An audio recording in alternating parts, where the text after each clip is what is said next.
Welcome to Subatomic Tanvi. Hi, everyone. What are we talking about today? Today, we're going to talk about four constants that changed the world. Oh, I know one. Really? Which one? I was constantly eating candy last night that changed my world. Okay, not quite like that. More like the Boltzmann constant. The what constant? The Boltzmann constant, discovered by Ludwig Boltzmann. Ludwig Boltzmann, huh? So, what did Boltzmann do with it? Like, what does it even mean? So, it relates the temperature of a gas to the gas's kinetic energy. Wow, does it like change the world in any other way? Actually, yes, in a few other formulas, like the ideal gas law, Planck's law, and entropy. This is starting to get interesting.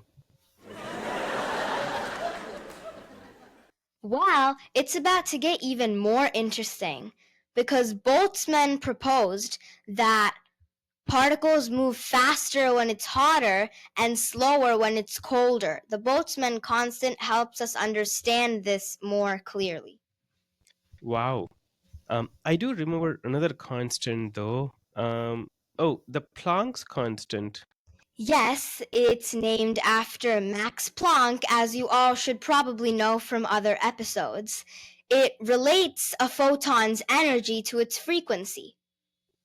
Cool. For some reason, this is making me think about wave particle duality. Well, it should. Wave particle duality applies for light since, well, it acts as both a wave and a particle. So the Planck's constant decides the energy of the photon. So that's why I thought of that. Yep. And some other formulas it's used in are also the Planck's law, the Heisenberg's uncertainty principle, and the energy of a photon. Okay. So what's our next constant? Our next constant, it's actually the speed of light, or c. So it's not really named after anyone, but the c comes from the Latin word celeritas, which means swiftness. Okay, you know what? I don't want this information to get over my head with celeritas. Me neither, and it won't, because the speed of light is how fast light travels in a vacuum, like outer space. Yay, more information. So where is it used? It's used in formulas like E is equal to mc squared, time dilation, the Doppler effect, and a lot more. So can you talk about how is it exactly used in E is equal to mc squared? E is equal to mc squared? Okay, so in E is equal to mc squared, that c is the speed of light.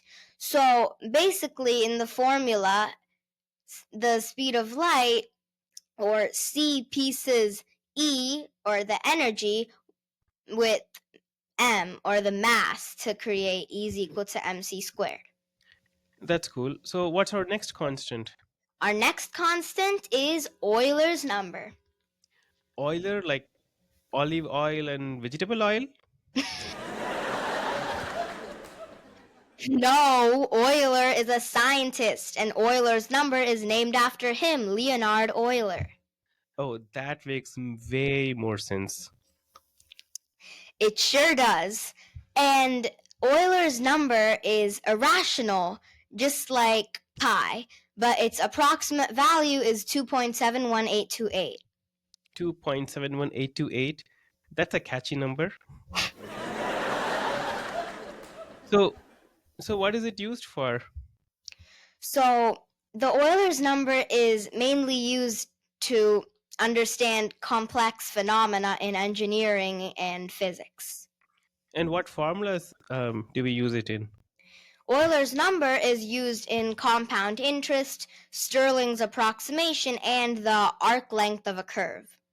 And all this is important because Because it's the base of the natural logarithm. The nature algorithm? What's that?